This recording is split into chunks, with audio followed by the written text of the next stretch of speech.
Greetings, fellow Gothamites. Blue Dragon 5 here. And Rohith Dar.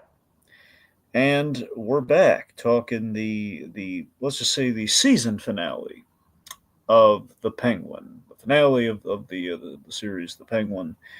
Episode 8, A Great or Little Thing. So Rohit, you were here at the start of it. I figured it was appropriate to bring you back for the end of it so we can compare notes. So what do you think of the show? I think overall, in where it started and where it ended, it's one of the best superhero slash comic book shows out there.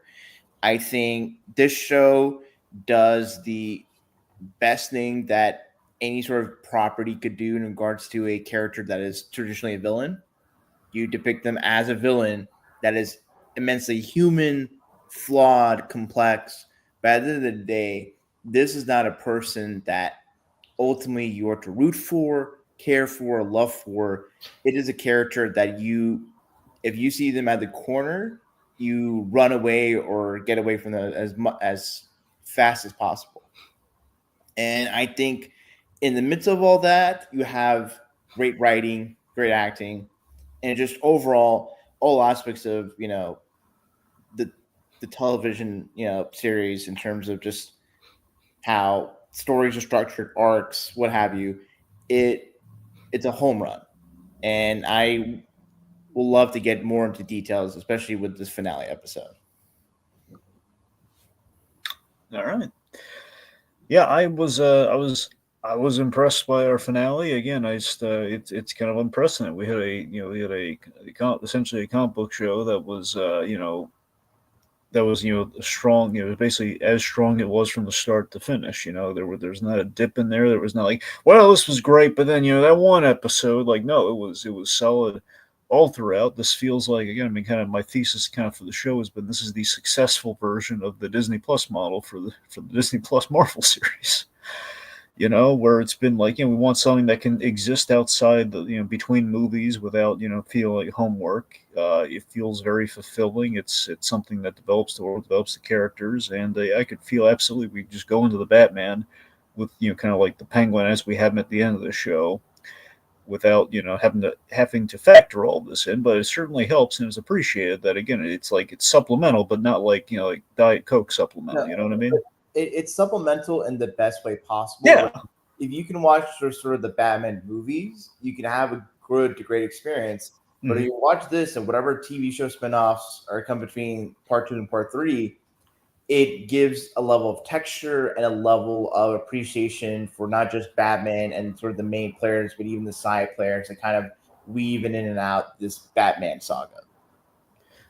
I mean, going into the show, I knew it was going to be entertaining. I didn't know it was going to be like groundbreaking and kind of like the boost that that we really need on the DC side of the fence right now. Like, wow, this is absolutely this is the rock we're building the church on going forward. It seems this essentially is their. A lot of people made this comparison, but I mean it's kind of apt, especially getting to the end of it. I mean, this is kind of I don't want to say like DC universe per se, but it's basically kind of like DC kind of in film and television is kind of like this is potentially their Daredevil, which is kind of exciting, right?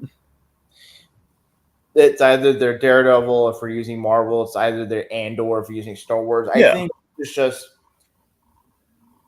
it doesn't necessarily, shy away from its comic book tropes, but I think it just takes sort of this character that in some instances can be very fantastical, very camp, very absurd and funny. And I know this word has kind of been used at like death at this point, especially in regards to discussions of the show. Ground them in a reality that is very tangible and very believable. Having Oswald Caldwell being Ozcobb, this sort of approximation of guys like Tony Soprano or you know Walter White or just any sort of the 2-bit mob bosses that are or wannabe mob bosses that you would see in crime dramas. Mm-hmm. You have that, but what makes this not just okay, it's just like every other crime drama. There is this rich psychological complexity, this edible complex that Oz Cobb has, and I think that kind of puts it in a unique area of its own, where you're taking sort of certain ideas that could be teased out if you were to analyze, say, the Penguin character in the comics and really take them to their logical conclusion. And at the end of it, you have this character who is both sad, lonely, sympathetic to a certain degree. But when you really get the full, layers of his personality and soul, he is ultimately a monster. And with how this episode turns out, especially the very end, the last say 10 or 15 minutes, it is very clear who Oz is as a human being. And moving forward, for anyone that gets to interact with him, our experience as the audience is that we hope that they survive their experience to Oz or don't fall under spell. And that's knowing that Colin Farrell's performance as Oz himself is one of the more magnetic performances of any supervillain, really any sort of antagonist, anti-hero, just morally ambiguous character in recent history. Yeah, I mean, also, I think what's really great about this, and I wonder if you had this. Did you rewatch the Batman at all while going through the show? No, I rewatched the Batman like sometime last year, but I'm not really in not close proximity to when the show started. Yeah, actually, what I did was, and mind you, I recalled the Batman, pretty well, like pre the show, so I didn't really have to. But I kind of making an event out of the finale. I watched the Batman, then I watched the last episode. Mm-hmm. And yeah, I mean, it really shines in the show that again, the Penguin is a monster. But he's a monster very much born of the city, so he's very much in connection with Gotham, much like Batman's in connection with Gotham. Kind of the Gotham that we feel. And in Matt Reeves' take on Gotham, we see the corruption of the city on full display and how it kind of shaped both kind of Bruce Wayne and the Penguin. No more so Batman, Bruce Wayne. But you take my point. No, and I think just throughout the run of the show, I think we'll probably need to get to discussing the finale of it all. You have, Oz, and then sort of the introduction of Sophia, and so it's like, all right, Sophia is going to be sort of the antagonist. Maybe in some ways, like Oz may be a bad guy, but there are worse people. No, Oz is the worst guy, Yep. and Sophia is actually the one that we kind of quote unquote root for or feel a level more sympathy and emotional connection with, especially with how things turn out at the end. She ultimately does not want to rule Gotham. She ultimately has a very specific agenda, which is revenge. So she has more in common with, say, the Count of Monte Cristo than Scarface and Don Corleone. And the way things end for her, she's not taken fully off the table. And there's a little tease to where things would go for her character. But this show began with the man who was a monster that wanted to be king of the world, and now he's not necessarily there, but he's certainly in the king's court. Like that, the whole, and maybe I don't know if we're going to jump around the finale with that final shot of him having the sort of classic penguin outfit, with the top hat and everything. It's like, oh, this guy has sort of a facade and identity that he put on to really lull people in and not make people realize like how dangerous he is.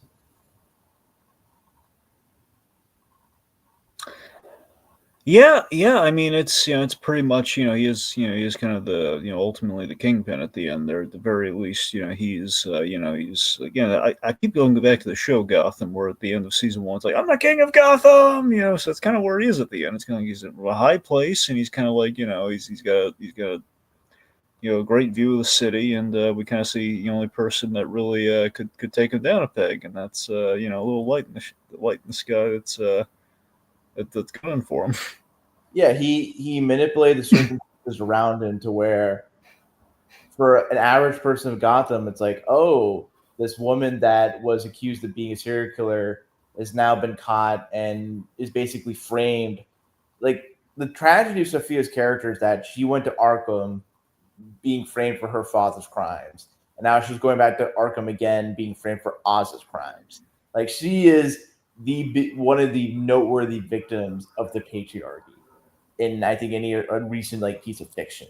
Like girl has every reason to if she ever comes out of Arkham, like Batman, the only thing that could save Oz from being like whacked by Sophia's Batman. Because my God, she will have every vengeance, every wrath that could consume her. Dead set on Oz, and Yeah, of course, when she gets out of Arkham, she'll be like 11 feet tall and muscular and everything. So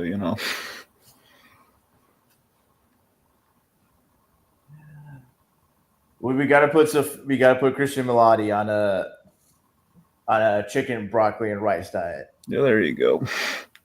No, I'm kidding. I do like that we acknowledged the height thing with the whole she's wearing like the giant platform shoes. I thought that was really fun. Mm-hmm. Okay, anyway, let's start breaking things down here. So top of the episode. So Julian Rush, he's using essentially this targeted therapy to get Frances, kind of temporarily lucid despite her Lewy body dementia, and basically arming Sophia with information about Oz's past to really stick the knife in there to get her revenge. And yeah, it's I love how we kind of we reframed the dark backstory we already had in the last episode, which is already was gobsmacking enough, and we've recontextualized it in a truly haunting way. That Oz's in quotes happy ending with his mother was actually Ed Monroe's in the last episode. And they're dancing together in the club, and she's wearing the purple dress. The purple, the plum, the plum Maserati. We see. Well, by the way, I love that we kind of shoot it with it's got. What do you think of the choice? Like we shoot it with like older Francis, like in the role of the flashback. Have you seen the movie The Five Bloods, the Spike Lee movie? Yeah. So that kind of reminded me of that. I haven't seen that movie, but I know the specific scenes where like Delroy Lindo and all the older Black Vietnam veterans are in lieu of their younger counterpart. Chadwick Boseman's character be the young guy. Yeah. So that kind of was like, oh, this is sort of in one sense, you kind of save money or resources if you don't have, if you can be able to bring the younger actress back or younger actor. Two, on a story level, you kind of make this point that even though these characters are older physically and whatnot, psychologically, they still have this sort of arrested development or this feeling that even as they go about their regular modern day-to-day lives, some part of them is still stuck in the past. And I think with Frances, her having this sort of Alzheimer's, Lewy body, sort of this, degenerative neurological disease, what have you, impact your mental faculties. It puts us in her sense of frame that kind of like how in, say, Lost or in Watchmen, we have like say characters like Desmond, Dr. Manhattan kind of experiencing time not in a linear fashion. I think in a certain respect, the red light therapy kind of puts the audience in the perspective of what Frances is feeling. She isn't always in the present moment, but yet she still just feels like an old woman. So that kind of mixing of time periods and perspective, I think, really makes the audience feel just kind of how much she's a prisoner of her own faculties and sort of the trauma that's she's reliving at certain points with regards to her Jack and Benny's death. Yeah. Oh, by the way, did you catch the pun with Jack Benny? It. I think it's a Jack and Benny. It's like an old Hollywood reference. I'm trying to remember at the Come time. on, man. Really? You don't? It's Jack Benny. No. Oh, okay, so there's a great comedian by the name of Jack Benny. Jack Benny's most famous bit, which essentially informed the major character on SpongeBob, I'll have you know, was it's basically where we get Mr. Krabs from SpongeBob. He's very Jack Benny was the your money or your life joke. I'm thinking it over. Basically someone is like, like someone's like robbing him on the street or something, like holds a gun up to him. It's just like, okay, your money or your life. Well, I'm thinking it over. Like the idea of a really cheap, money obsessed, like kind of person Mhm. who actually has to contemplate whether hand over his money or I see. meet an end. Mhm. Yes, that's essentially that's the gag. So the idea that Oswald being very much about kind of greed and kind of self indulgence and everything. It's with the mob world too. So the idea of Jack Benny, it's kind of a And along those lines, the fact that they're into the Top Hat movie with Fred Astaire and Mhm. that old Hollywood glamour. It's kind of an interesting thing because someone I was sort of reading a break or watching a breakdown of this episode, and someone made this point that like, with what Oz's outfit wear, like the classic penguin outfit, it's less like oh he's putting on a costume or attire to distinguish himself from like Oz and the penguin, but more so is the fact that he's dressed like Fred Astaire in Top Hat, and he's dressed like that because he's from a poor background and he has no really good sense of what makes someone look rich or distinguished beyond seeing the old Hollywood movies with guys like Fred Astaire that have the top hats and the traditional button vest and all that stuff. These that's well to do. Well, When it's that also it's an additionally he's doing it for like the role play aspect too.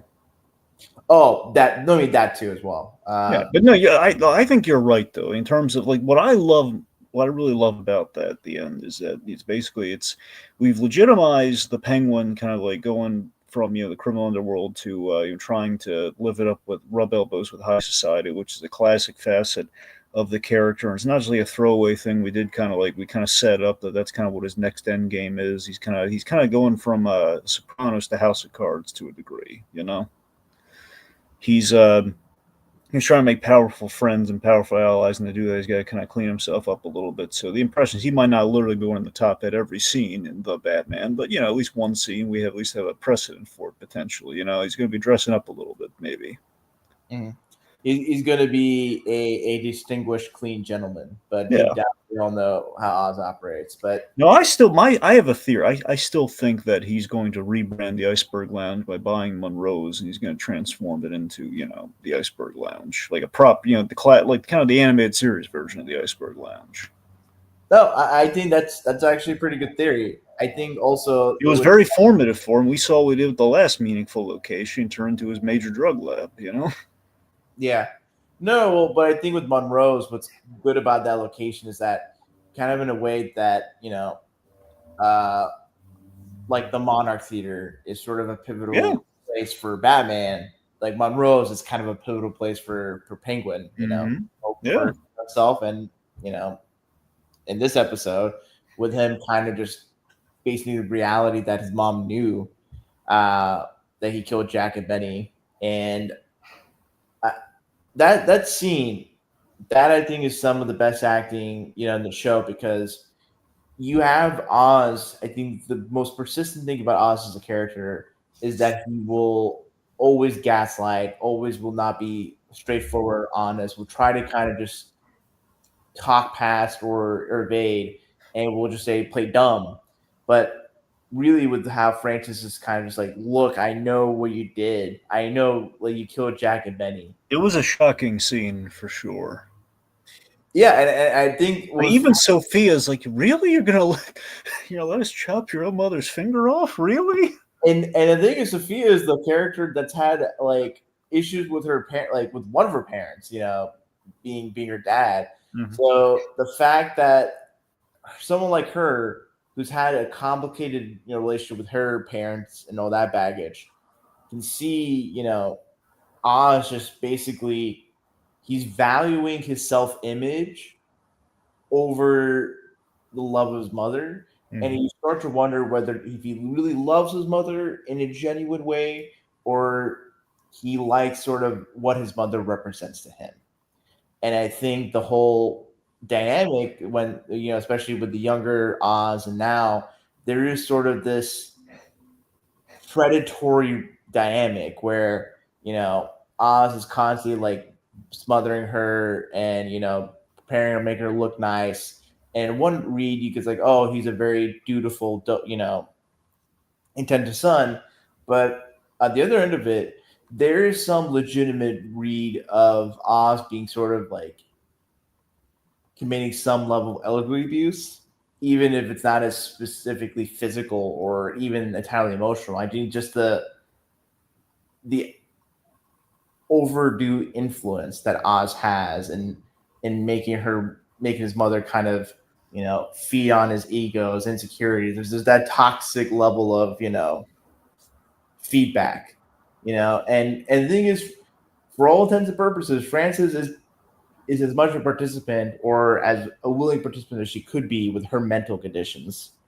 And that just that when you, I think if people were to rewatch the show and line up what they know from the start, there's just a ickiness that I think people will have when seeing the scenes between Oz and his mother It's because just, that I'm just so impressed that we were able to get so much mileage out of like the Penguin's the dynamic with his mother, which sometimes we have had like Penguin Pain and Prejudice being a notable example, and of course the show Gotham, in which we have like that's the healthy relationship between mother and son. Where he's actually does love his mother, like without question, without like all like the dark like extra levels and everything to it. Here's the fact we got so much mileage and like let's re-examine that in a way that's going to be really twisted and really examine like what is love for the Penguin.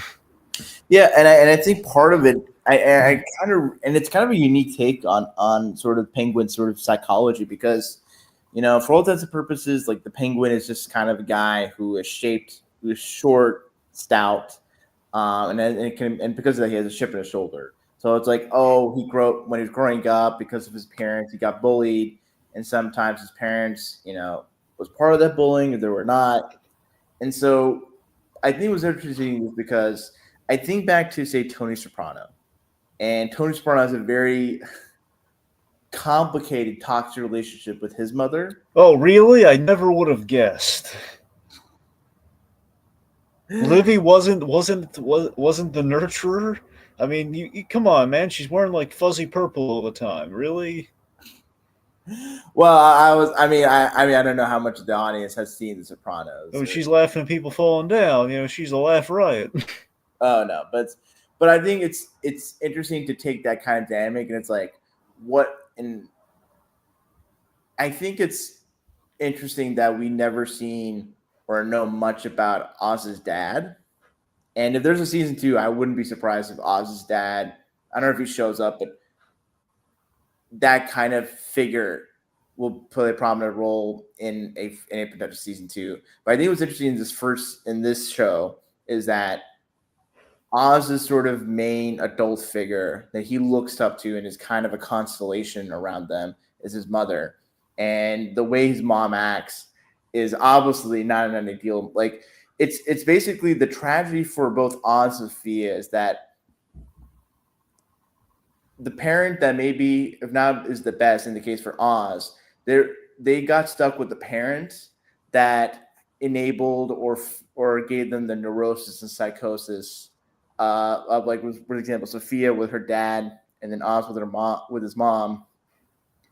They were just kind of set to fail, and in terms of just being maladjusted, cynical, distrustful characters.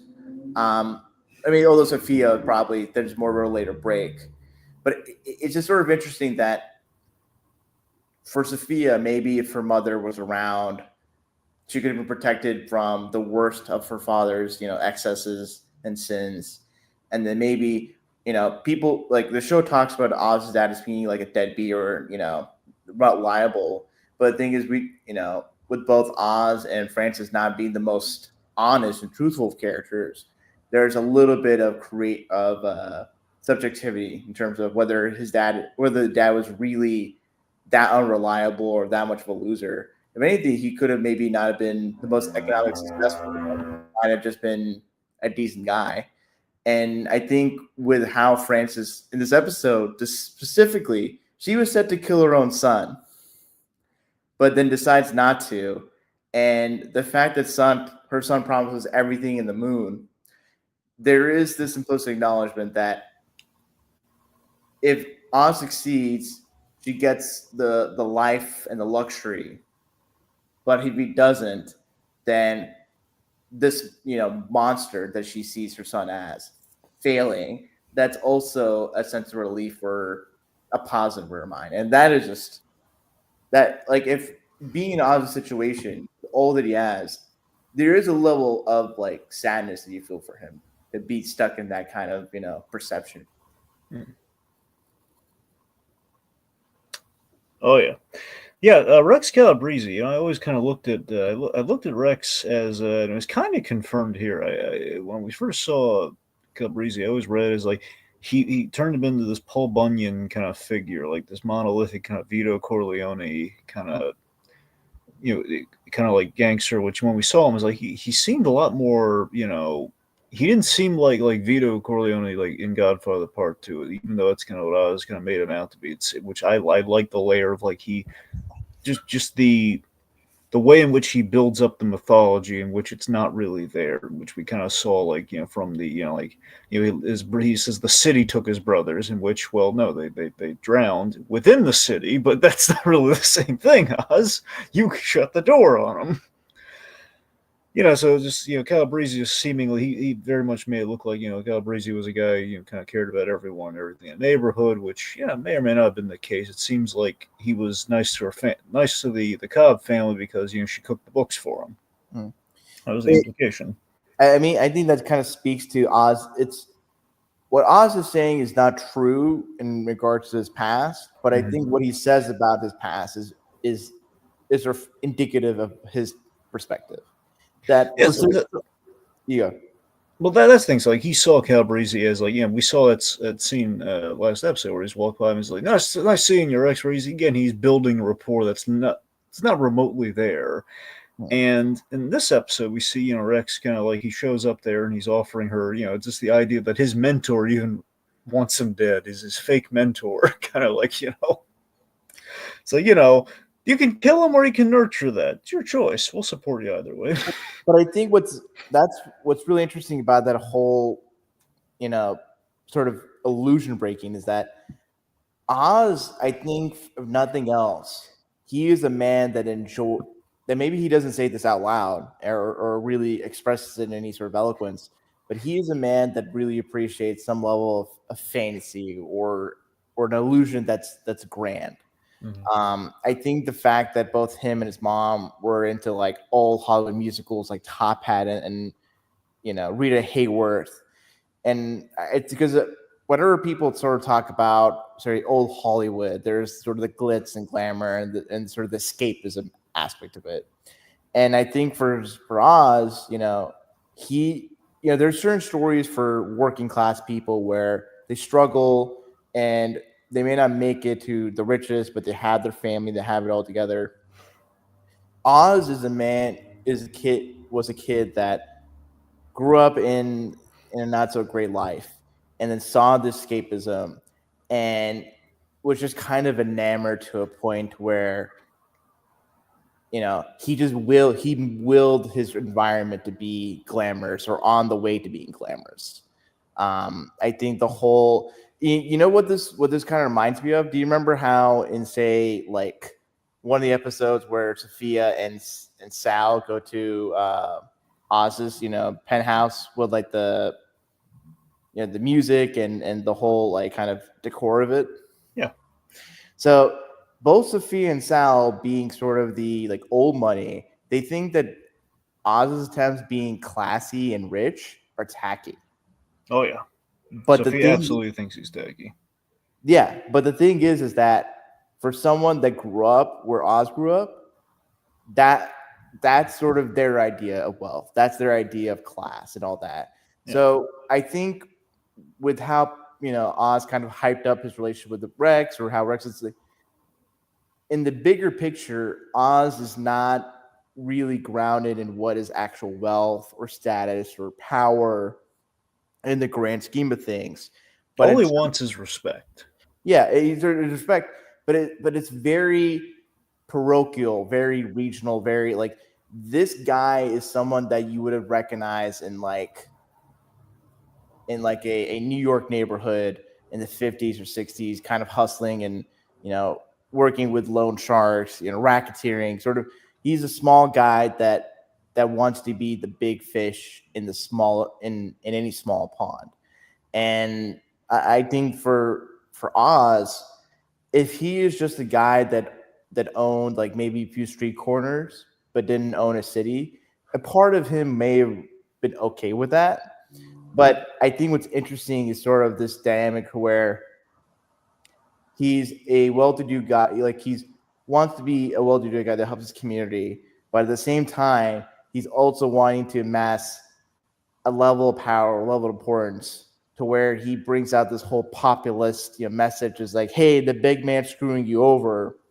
And initially, it's like, all right, we go up against the Gigantes and Moronis. Those are the big guys and the people in City Hall.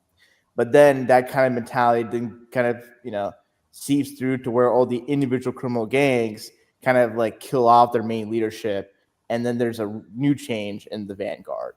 And I think with that kind of dynamic, it very much explains what happens in the end with Oz and Vic, which I don't know if you want to get to or just want to build to that.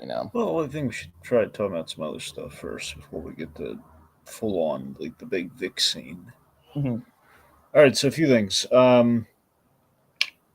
Let's see. So Sophia's revenge plot, basically, Oz, is she wants Oz to confess the truth to his mother, and Monroe's knowing it'll be like the dark night of the soul, at least she thinks. Yeah. Um, Brilliant subversion in which the Penguin refuses, even though his mother's well-being is at stake, and does Francis just calls him out. I'm using like the gift of lucidity here. Just calls him out, and like admits like to hating him, and just stabs him with a bottle. Of course, had it been a little higher, would have been the origin of the monocle per the Arkham games. But still, just Or she's just use that bottle to like slash his throat. Like that would have been the end of the episode. well, yeah. But I'm sure Vic would have liked that ending. yeah, no. I really appreciated when she stabs Oz. She like sees and like She sees the kid. She sees the yeah, younger Oz. Yeah, it was a yeah, great. Then she sees her drowned boys. It was like it's all the boys are dead, and that's like the last cognizant thought that she has. what Well, and I, coherent, I guess. More, yeah, it was less pre Louis Body coming back, and well, Louis Body and the stroke that she encounters. and I think that's kind of an interesting way for sort of her last moments to be structured the way they are, because in some respects it's like, oh, she avenged her two dead sons by harming or attempting to harm her remaining son. And then maybe there's a part of her, it's like, oh, maybe her sons came in to like haunt her or damn her for trying to like kill Oz. There's sort of it's kind of unclear for those two to show up, like what is sort of the takeaway in your mind, because I think either reading could make sense, because I think Frances is like, yeah, she is horrified with what her son has done, but she kept with this lie, and she like had Oz moved about in the world, thinking that he was able to put this farce or this lie upon her. And he is a sort of the thing where for Francis, is she as responsible for Oz being the monster that he is, or regardless of what Francis could have done, Oz was always going to be who he is in the show. Well, it's interesting. So Francis said, I had enough love for all three of you, which is a chilling line too. Just like saying, I had enough love for all three. Yeah. Um, in terms of like if she's haunted or not, we see. My instinct is I read it as that's kind of like closure. She gets to see her boys one last time, just soaked from the rain. Like they're not zombies, they're not corpses, but they're just they're soaking wet from the rain. Like the idea is like that was kind of her reward in her head. But that said, I still think it's kind of like it's a bit of a it is a bit of a reward that she could see because we saw she's been desperately looking for those boys, and we even set up like when she was like kind of coming in out of conscience, like she was like begging the police to find her boys and everything. Oh, Rex, yeah. No, but I think but I think the fact that they were silent and looking at her, I kind of like if in another context, it feels like maybe Frances would see like she would see their two boys standing there silent and like looking at her with dead set eyes as in a kind of a nightmare scenario. Because honestly, with the fact that she sees the boys in the condition they are, it doesn't feel like a moment of like catharsis or release. It feels like, oh God, like even in spite of me trying to avenge my two boys, I still there's still a feeling that I've disappointed them. Um, and I think the fact that Oz turns into the little boy in her eyes, there's maybe part of her that regrets doing that.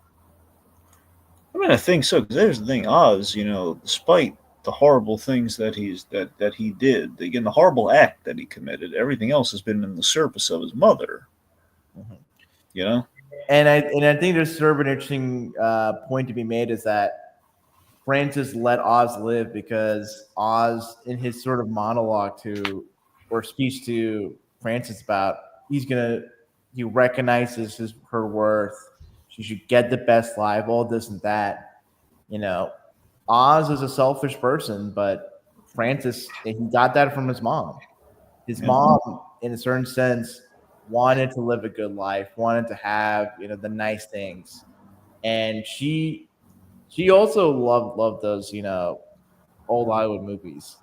And what's funny to think about is that temperamentally, I think before Jack and Betty come to the picture, you know, Oz is very much a spitting image of his mother, and you sort of wonder for say Jack and Benny, maybe they're more like their dad. And I think that's probably it sort of explains how, at least in Oz's mind, he doesn't really like regard his father in a positive light. If anything, it's like Rex is probably the closest thing to a dad, even though you know Rex might not directly or intentionally make himself out to be a father figure to Oz. It's just sort of an image of like this is the ideal man I want to be or want to Yeah, be by. that's true. But remember, she in her non-lucid state, she saw Oz as his father.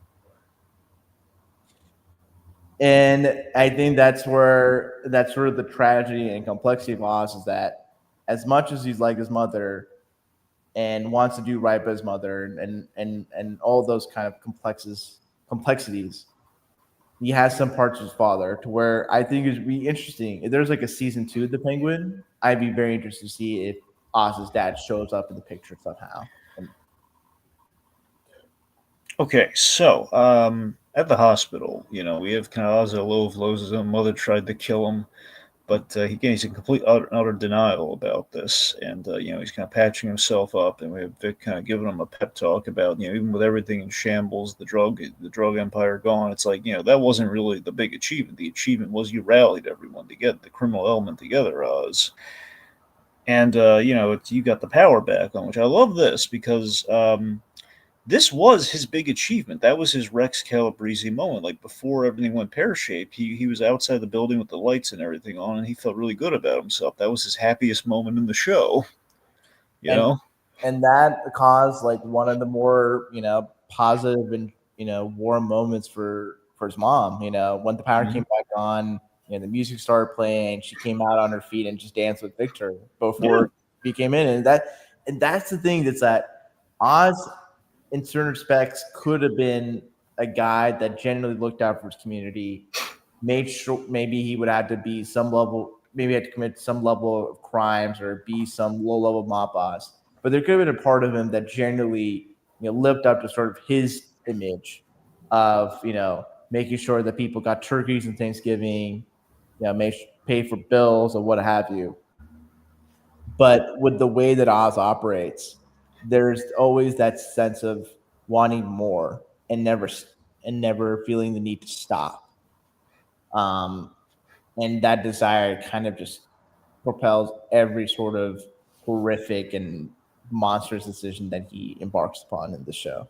So Mutale Munashiku in the comments points out, I thought Frances was going to die, but what happens to her is worse. Now, yeah, that's her fate is rather tragic. Just the idea that she's alive in the vegetative state. Which, by the way, remember Oz was he made a promise to her to kill her if that happens, and he didn't.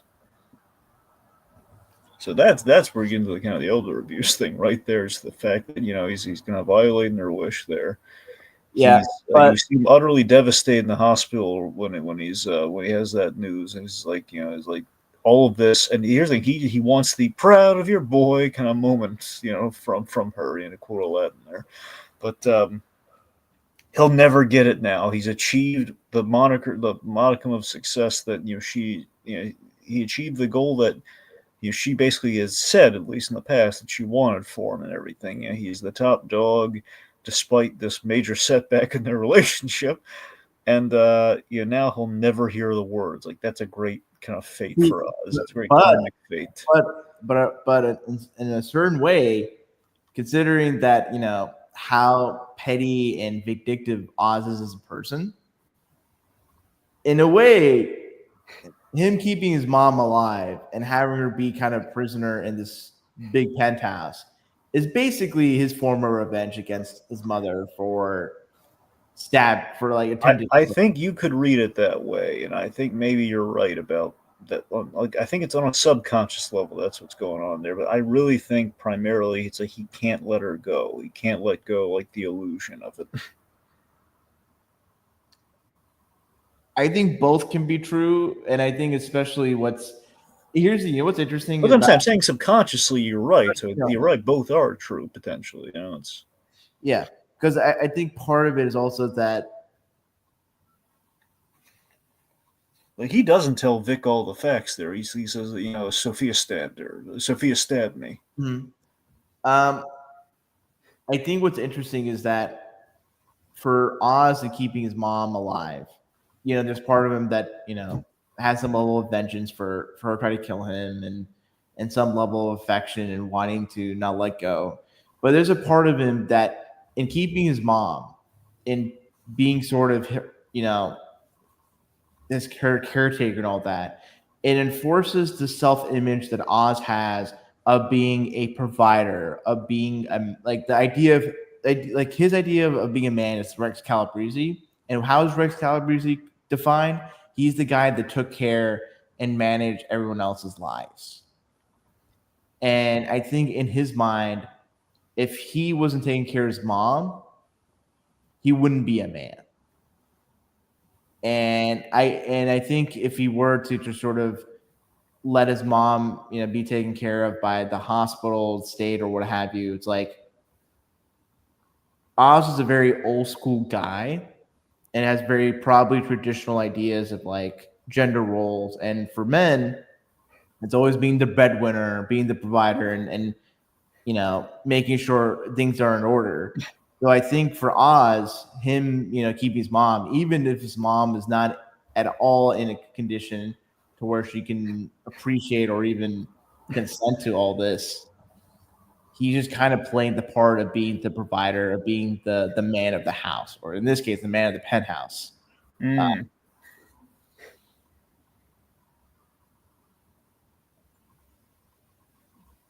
But here's the I wanted to say something about Eve Carlo when she comes into that point in the scene.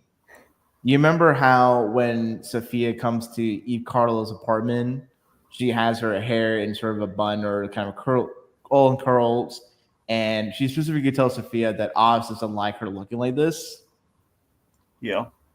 So at that time, it's like when we see the flashback, it's like, oh, she kind of looks a lot like her hair kind of looks a lot similar to how Frances' hair looked. If not in the flashback with the kids, but like when they go out. So and maybe he doesn't like how Eve looks in that particular aesthetic because it reminds him too much for his mom. But I think with how things set up with his mom, and that whole really messed up role play where Eve just basically says the things that he wished his mom would say to him. I love that twisted idea so much. It's so Yeah, Bates Motel to me, and I love it. yeah, yeah. It's like Oz is basically Tony Soprano meets Norman Bates, Absolutely. which is an incredible characterization for the Penguin of all people. Um, and I think in some ways it creates an interesting, not parallel, but an interesting contrast to say the likes of Bruce and Selena, both characters having messed up feelings or damns about their parents. With Bruce, obviously his parents, and with Selena, her dad being like one of the big mob bosses of the city who killed her mom, and now in Live the Penguin killed so many other women. The Riddler doesn't have any parental issues. The Riddler is just a messed up guy. Well, that's true. Oh man, if Two Face shows up, there's so much to mine in terms of Yeah, with the whole origin of the coin and yeah, everything. yeah. Anyway, so let's see. So again, so Oz he goes to City Hall, and I love putting him in City Hall with Councilman Haiti, and basically he kind of spins the whole. Let's just pin it all on Sophia, and this kind of lays the track for he has designs on kind of aspiring to be Gotham City, which, as I mentioned again, classic Penguin kind of thing to do. And I love how it's like it's an earned thing. We've kind of gone all over with elements of the Penguin. I like that we've been able to kind of legitimize him. Now, I'm not saying we're going to have like Penguin running for mayor anytime soon, but he's around. He's making a name for himself. He's behind the scenes for a starter, but you don't know where it's going to go from there. And he could be the ultimate comeback story for Gotham, and I'm sure that'll drive Batman crazy. Oh yeah. By the way, Bella Real, she's still around, and she's putting together an anti-corruption task force, which may or may not intimidate Harvey Dent. I'm not sure. Imagine how corrupt this anti-corruption task force rule will be in part two. Yeah, there's still the big question of Court of Owls or not in the Batman. With how grounded this universe is, it's like Court of Owls. It's like it gets a little bit fantastical, right? It's I one mean thing. that's the thing. Court of Owls, look. You can easily ground the Court of Owls, but if you do, it's kind of like, what's the point? You know what I mean? It's like you can do it and just say like a generationally, we're not going to literalize they're immortal, but we could just say it's a passed down mantle, and they're pulling the strings from behind, and they wear owl mask, kind of like eyes wide shut. So you could easily do that, but it's then a question of like, if we don't have the talons, what's the point? I mean, it depends. But I think you could. Could you have Owlman be the villain of the Batman Part Two? Well, that's the thing. If we get then we have to get into the whole Owlman thing. I mean, right now we already have something really interesting with the whole Arkham and kind of like the whole Martha Arkham thing. Mm-hmm. Like that's interesting. So that's kind of enough where we don't really need to add the extra layer of Thomas Wayne Jr.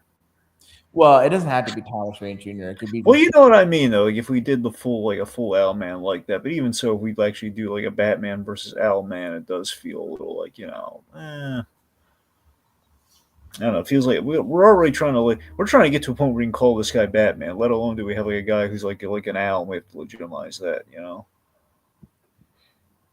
I mean, I because the thing is, like, I mean, not to get too sidetracked from this. Like, Matt Reeves' whole thing for Batman Part Two is to even go further into like how deep this corruption goes. Yeah. And so I feel like naturally, Court of Owls, It Owlman, maybe even Hush, like some mixture of the three, where it's not an exact adaptation of the three, but it's taking some creative liberties to like mix yeah all three together. doesn't yeah. Again, the Court of Owls seems like a no-brainer with that in mind, with the corruption angle. But again, maybe a more practical version of the Court of Owls or a streamlined version of the Court of Owls. Again, the jury's out on that. But we Hush, I doubt, because we kind of blew our load with Hush in the Batman with because if the argument when I rewatch the Batman, I keep having this thought where it really much feels like we combine the Riddler and Hush, which is very apropos given how that story goes. Mm-hmm. But it very much feels like we get like the backstory on the Riddler. It does a lot of it feels like it's basically it should be Thomas Elliot seeking revenge, which still would have been different from what that character was in that comic. But I'm just saying with the duct tape and everything, and just like the revenge on the jealousy of Bruce Wayne. A lot of that, a lot of the Riddler and how he operates and how he's visualized at first glance feels more like Hush than it does the Riddler, but you could see the opening being okay. The Riddler, if he were to come back, would be a lot more, would show his face and probably be a little more, Well, traditional. I mean, a lot of that is less. I think less of Hush and more of the Zodiac killer. Well, yeah, but well, still though, I'm just saying just in terms of the visage and just you know, I'm I just mean, saying literally Tommy Elliott's father is I believe we're well, I forget if we call him Tommy Elliott or not. But we have like one of the Elliots. Like Elliot was like the one who's looking it's into a the wing. reporter, yeah. Yeah, reporter. That's what I'm saying. But the idea is like that would be a tie-in very easily to to Hush, like very literally by name. There's a Hush reference in that movie, and we have a bad guy who really doesn't care for Bruce Wayne. He's I don't know. I wouldn't be surprised if Thomas Elliot was like the main antagonist, and he's Owlman. You know, that's probably the creative liberty, or he's involved with the Court of Owls in some sort of fashion. He can maybe have like, Interestingly, the bridge that we are in front of is the Elliott Bridge, which mhm. you have the history of the Elliott family. Yeah. So in this case, I think, I mean, we probably should get back to talking about way. I think with the fact that the first movie has someone that grew up in the orphanage and was a victim of sort of the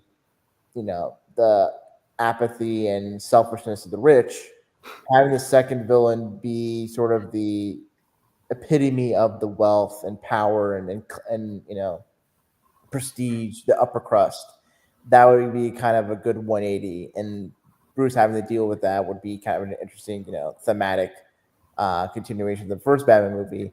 And then probably the third movie is probably where it's going to be all the rogues, and this Gotham's become the full on hiding city. But we probably should get back to talking about this the finale episode.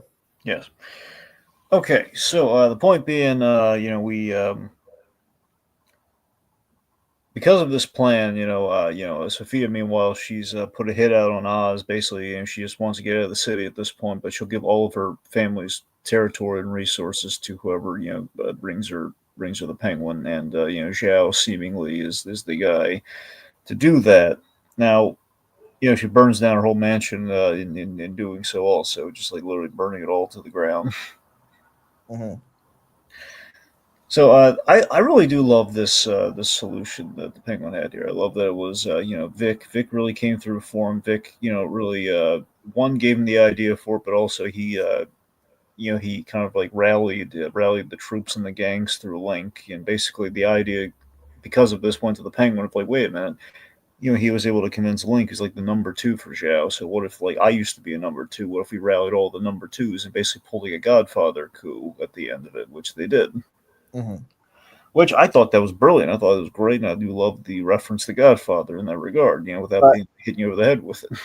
but in retrospect, in light of what happens with Vic, it kind of sets sort of the dynamic for how Oz approaches Vic's role in all of this. Yeah, And I think and it's kind of interesting the way Oz kind of characterizes this whole revolt. It's very it's basically making this thing. It's like we were guys that had our necks braked in. We wanted to breathe, and in order to breathe, we got to slice down the guys on top. Um, but in Oz's mind, as much as these guys wanted to have some level of recognition, some level of appreciation, they're at the end of the day, these are all criminals that are going to be as selfish and power hungry as their predecessors and likely their successors. yeah. Anyway, so Sophia's kind of impressed, like, Oz Cobb, man of the people. Mm-hmm. Then we have this great switcheroo again, this cruel and this very cruel revenge here, where I love that it's him driving her one last time in the car. Mm-hmm. And the betrayal kind of happens yet again here, where seemingly she's about to meet her end, and she brings up his mother, and then basically the whole like "I'll save you a seat" moment. Yeah, that was such a good line from Sophia. Then Christian Milai's performance in that episode is just A plus. Um, I the show had to be for a moment was like, is Oz just going to just put in the shot? And then when the police sirens and helicopters came in, it's like, Yeah, oh that's a fate worse than death for her. She's going back to Arkham. yeah, and which make and it's a natural follow up on that scene with him interacting with the city councilman, Mm-hmm.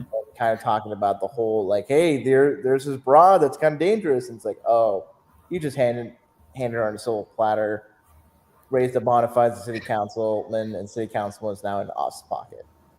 Absolutely.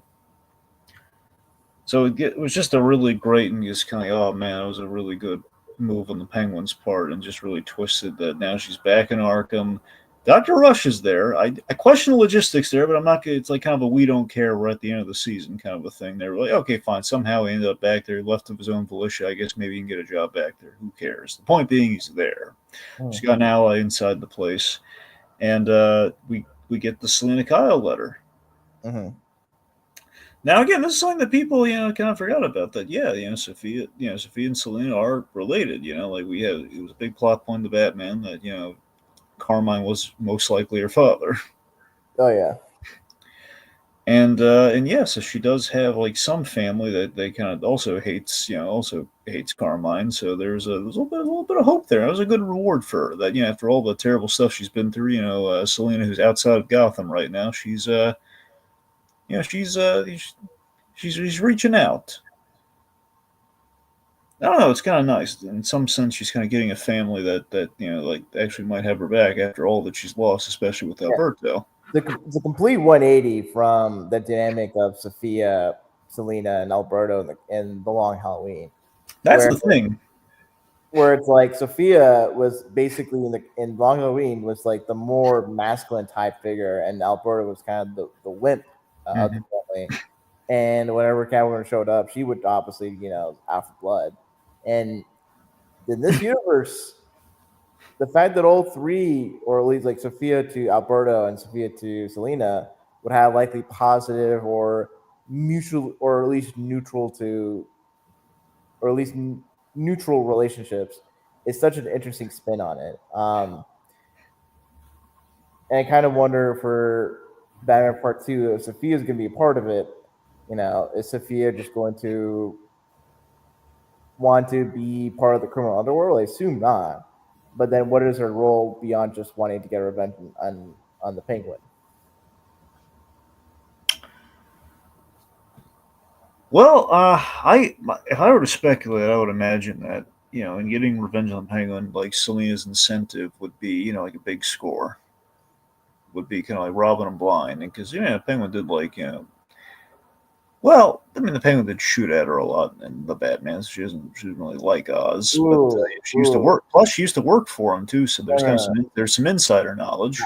I just realized. You remember how in Gotham Knights, like the Penguin was not involved, but like he was aware of the Court of Owls. Yeah. So it may be like in terms, maybe in Batman Part 2, Oz has kind of gotten himself involved with the Court of Owls. Maybe not fully directly is in the know or in the circle, but is aware and is a collaborator with them. Well, as Oz rises through the ranks of political corruption, maybe he unearths the Court of Owls, or like he's kind of connected like in the high society circles, but through, and that's how he kind of gets in bed with the Court of Owls. Yeah, and then maybe Sophia and Selena are the ones that want to just burn it all down, and Batman probably like, because if Thomas Elliot, who's maybe whoever's a close friend of Bruce, because there has to be something that would conflict him from going scorched earth on the Court of Owls. If Selena and Sophia are on the other end wanting to burn everything down. Yeah, that's possible. All right, let's see. So, okay, so we have our full circle payoff. This is the big scene everyone wants to talk about. Okay, so we have our full circle payoff here. So, very much mirroring the end of the pilot. We have kind of Oz and Vickers kind of sitting beside each other, kind of taking in the view of the city. In this case, kind of a beautiful nighttime view of the Elliott Bridge, sitting by one another by the water. Again, the water being a little especially given like the last shot of it in this scene. It's I would say it's symbolic of the seawall coming down. Mm-hmm. They're sharing the whiskey that was it's supposed to be like a victory whiskey, like that was gonna be shared with his mother and everything. But obviously, her being in the vegetable state is like kind of them kind of like licking their wounds after that setback. Um, there's just this acknowledgement of this really it's a really sweet, well played scene initially, where Vic admits that they're very much family to each other, which is a really nice moment. Oz is impressed with them, and it all seemingly is a nice, warm and fuzzy moment. But anyways, I love how it starts. I love how Oz says I can't take you with me this time, kid. It was such a great old timey line for him. Mm-hmm. But yeah, so the decision to kill Vic. So not to kill Vic, he strangles Vic because family is a weakness, which as he learned with his mother, he can't go through again.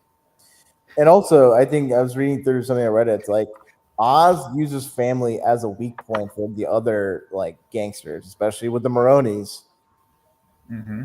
and with the Falcones with Alberto. Oh Um, yeah. and it's just like, yeah, like family is what gives you strength, but it also is what makes you vulnerable to your enemies. So on one hand, it's like Oz is trying to protect himself in like not being taken advantage of. But here's the thing that I mentioned it earlier. The fact that like the number twos, basically killed their number ones and took ascension. There's also the possibility that down the line their respective number twos will want to take over. And the fact that Wick has gone smarter and it's like, oh, he's learned a He few. like Oz taught him too well. Yeah, and so there might be some, and there's a level of insecurity on Oz's part is that he wants his power and he wants to keep it. So naturally, he preemptively takes to the competition before it ever even becomes a factor. It's dark, but it makes sense. It It it makes all the sense in the world for him. it reminds me sort of the whole Greek myths, like Zeus, overthrew the Titans, and then Zeus with his pantheon, like kind of screws around or mess or interferes in the lives of his children because, and especially in the God of War like franchise, like there's concerns of his children, coming in to overthrow his power. Now, I did not specifically see like Vic's fate coming like this. I did think something bad was going to happen with Vic. I didn't know if it was going to be in the show or most. I thought it might carry over into the movie. Mm-hmm. I because again I've seen this kind of story in like backup comics in the Batman series, the Batman comic series, where Penguin would take on like a protege and it'd be like a couple issues, and by the end of it, like it would go belly up or something. Or basically the Penguin would turn coat on and kill the kid. So I knew it was a possibility. I did know that much. Mm-hmm. But then again, you've had other cases like Martine from Gotham, where he kind of takes on a young protege or something and doesn't end up killing him. But it's a question how much fondness is there. or So or or like maybe like it could have been the case that maybe like he gets murdered by like a rival gang, or maybe like Vic could have just sacrificed himself to save Oz or save his mom, something like that. yeah, so I think we knew something was going to happen to Vic. It's funny that the show kind of played with the expectation. I don't know if you noticed, like the show's having a lot of fun marketing, like in responding to the death of Vic. Like everyone is like, it's like up in arms, like how dare you kill Vic Oz? Because again, it was such like a great moment. Everyone's like, oh my god, we were so sucked into it, and they killed it. It hasn't been like negatively received, but it's like in like a fun way, like you killed him, you monsters.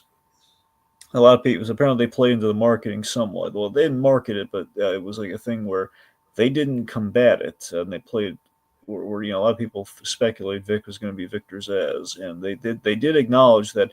Yeah, a lot of people probably going to think he's Victor Zaz, and we're just gonna we're not going to say no Mhm. again because they knew the whole time like by the end of the season he's going to be dead. So we're going to like let people speculate. We're not going to rule it out, but Anyway, yeah. So it's I love the desperation on Vic too, and it's the cautionary tale of getting involved with the gangster.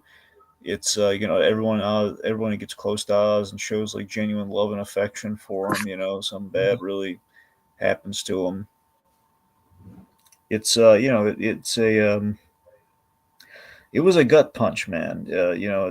Again, ever since his here's the thing too. I love it in his last moments too. Before this happens, like he's bringing up his brothers, and again, he's still in denial over it, saying, "I wonder, my brothers were still around. I wonder what they think of me." Mm-hmm. Yeah. So I love the directorial choice of like after he kills him. I laughed. I kind of laughed at this, and I love that I laughed at this. He took the cash from the kid's wallet.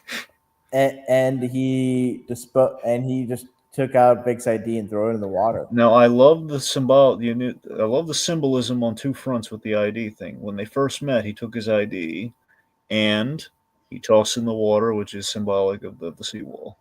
Mm-hmm. He's basically kind of, in a sense, he's kind of dying like his family. Yeah, and which is relevant because I don't know if you know this, Dragon. I realized this or became aware of this from a breakdown of this episode. Is that the title of this episode is called "A Greater Little Thing." It's a line from a poem by Oscar Wilde called Ballad of Reading Gaol, and the poem is about a man who murdered his lover. And this is sort of a key line, and this is that some love too little, some too long, some sell, others buy. Some do the deed with many tears, and some without a sigh. For each man kills the thing he loves, yet each man does not die. And man, does those lines really impact both and inform Oz's decisions in regard to his mom and to Vic. Oh yeah. Yep, and then we have our ending where we're in the penthouse. Penguin's in the top hat, and so he doesn't wear the top hat though. But darn it, it's close. It still looks good. And then in the background, you see the bat signal turn on. Yep. Just again, it's that warning. Again, it's like him putting that warning out there that and I love this too. A lot of people were, and I don't know where you came down on this. Now, it sounds like from the making of it, sounds like, and they could just be very diplomatic in their phrasing of this. So I don't know for sure. This is like in the back of my mind where I agree full hearted. We didn't need Batman in this. We represented perfectly just the bat signal. It's basically playing by Gotham Central rules, which is, I think, the best method of which you want to do kind of Batman with these sort of things, where you can have the city or you can have a villain being in focus and kind of Batman being in the periphery. So, Batman did not need to show up in this show or this season or whatever. He didn't need to show up, and what we got is perfect. But that being said, purely out of curiosity, I kind of wanted him to show up only to test the theory. If the bat embargo is like still a thing that we have to be worried about. Now, it's from the making of, they intimate that they could have used Batman if they wanted to. That's what they've intimated, but I don't know if that's them just like saying, "Oh yeah, we could have, but we couldn't." I really think that whole Batman TV rights thing is probably a factor with why Batman can't really just be depicted in its full glory. So Right? do you think that was them being diplomatic and they're just like trying to cover the fact, no, we really can't use Batman in our own on TV? So. I think so. I mean, also part of it's also like Robert Pattinson is a movie actor, and Yeah. would he really be affordable to just show up in a TV cameo kind of a deal? I mean, it's HBO. I get that, I but mean, do you still take merit to what they said, where it's just like the actual like logistic thing, where we don't, well, the actual story thing of like, we really don't need Batman here, like there were I mean, conversations, we don't need him. the thing is, there's like major like this story. It's about a guy who basically amasses a criminal empire, or is one of the major, if not the major leader of the criminal underworld, because due to the aftermath of the big movie. Mm-hmm. And Batman, his whole thing is about he wants to be Hope. He's probably should be aware that there's a guy who's had major interactions with in the first movie, amassing and growing in power. And there's some major scenes that happen during the daylight. Batman can't be out in the daylight.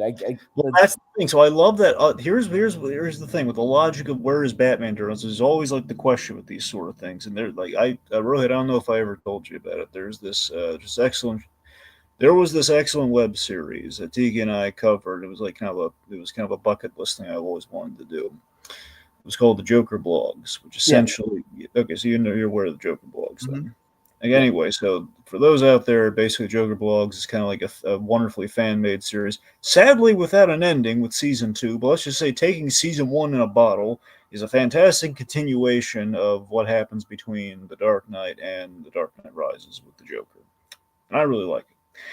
Anyway, and then of course there is the question of like, where is Batman during all this? You have to kind of do the mental gymnastics on, and there's before we had Rises really like getting into the whole 8 year kind of like thing.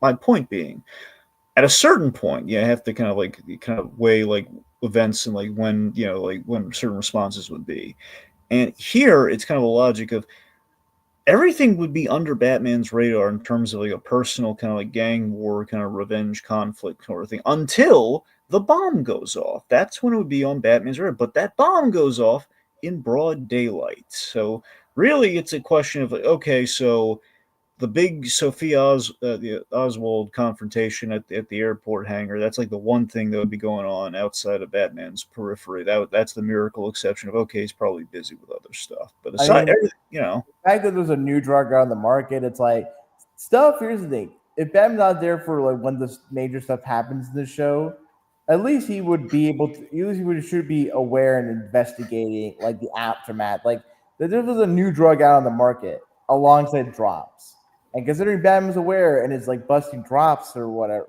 shops or whatever, it's like um, it would lead me to believe that Batman would try to. He's like even out in the day with his like drifter outfit, right? yeah. For me, it just doesn't make sense that Batman can be aware but can intervene in some scenes that happen during a nighttime, right? Well, Like, remember, this is only 2 weeks after. Well, again, mind you, we do jump a little in time throughout once we have the new drug operation up. But like, starts like 2 weeks after the Batman. He's busy like with the FEMA efforts. is he? Because nobody mentions anything about I'm Batman. just saying that's where we literally left off with him in the Batman, where we have like the. Sadly, with the Batman, to me, the biggest gripe I have with that movie is we have like a perfect ending in that movie, but then we have like 2 extra endings we just tack on to it. It should be like a post-credit thing or something, where it's just like, we have him looking up triumphantly, as like he went from vigilante to hero or symbol or however you want to kind of note it, and he's like looking up really cool, and it's like that's what the ending should have been to that movie. And then there's the scene of him like riding off in the with and on his bike, and it's like, okay, this is very the Return of the King problem right here. No, I'm but saying it was like I hated that. It's like, come on, really? We had like a perfect dramatic like credits moment, and then we're doing this, and we have like an unfinished Kyogen Joker. Like, come on, man. But no, I really think Batman should have showed up.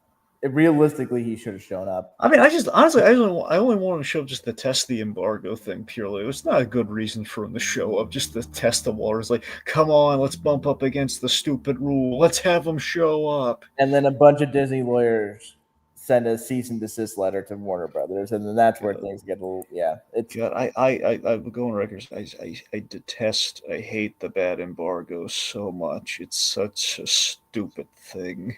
you got money to buy the TV rights for Batman from Disney. I mean, you want to go halfsies with me on it? I don't know if I have that kind of money. Well, I mean, you have lawyer money.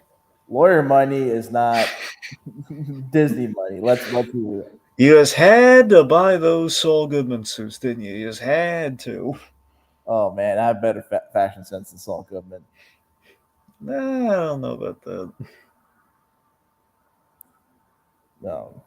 Yeah, do we really trust the WB though? I mean, not these days. No. We had a couple things here.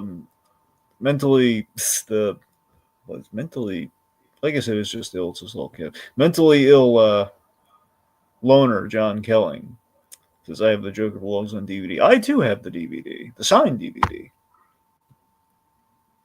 So actually, I do want to highlight John Kelling's comment about the implication of marketing that Batman is potentially missing for a few weeks. Yeah, I saw there's like a cartoon. It's like their bat signal turns on and Batman doesn't show up or is gone. But it's like, okay, if he's out of commission, why?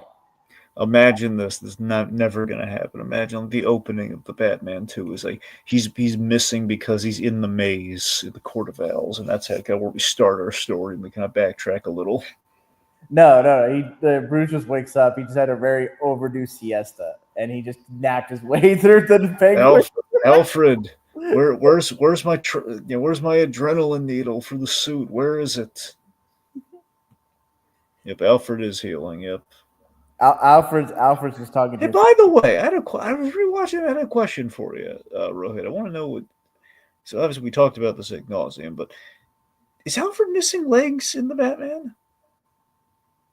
I know it's a weird question, but no, seriously, at the end when we have the overhead view of the hospital shot, it's like the way they shot. I don't know if it's literally just like the angle in which they shot it. It looks almost like he might have lost his legs in the explosion. Because remember, in Jeff Johns's in the Jeff Johns Batman Earth 1, Alfred's missing a leg. I don't think that happened to this Alfred because I don't think so either. But it looks a lot like that, just given the Earth 1 thing. It makes me wonder. But okay, so you're saying it's like a trick of like the shot then? Okay. No, I just think it's probably shot in a way that would give you the impression. But if Alfred lost his leg, I think we would have drawn more focus to it, right? There would have been no like like what Todd said, he didn't lose his leg. It would have been interesting if he did though, because I think that would have made some level of consequences on Batman's part for kind of being too deep into the vengeance whole deal. Also being kind of a jerk to Alfred too. Well, yeah. Which again, another thing I don't like. I don't like how our kind of Batman's kind of mean to Alfred. I don't like it when he's mean to Alfred. I mean, it makes sense for this iteration of Bruce. I know it's an arc. I'm mostly kidding, but still, I prefer a Batman who's a lot nicer to Alfred. Matt Reeves for both this and Crusader. It's like Batman cannot be chill with Alfred. He has to be a little standoffish, At least the Cape Crusader one was at least had there's a reason for it, okay? And that one, it's like Bruce Timm always wanted to experiment with like a Bruce Wayne who's like really cold to Alfred. So at least Hey, Matt Reeves wanted to experiment with the Batman that's always Batman most of the time. Well, that's a great idea, but still, there's well, you can do that, but then our Bruce Wayne's going to really suffer from that when we have him. I think, not like we're just gotta get into talking about the Batman and the whole. Like, why does Bruce Wayne have other servants? Does he? Yes, he has other servants in the Batman. There's that one. Was it Gretchen? Was she really a servant of Bruce? Yes, she's in a maid costume. She's a servant. Okay. Well, that's what rich people have, a lot of servants. I guess I don't know. There was like an implied meeting in the house and everything. I don't know. Anyway.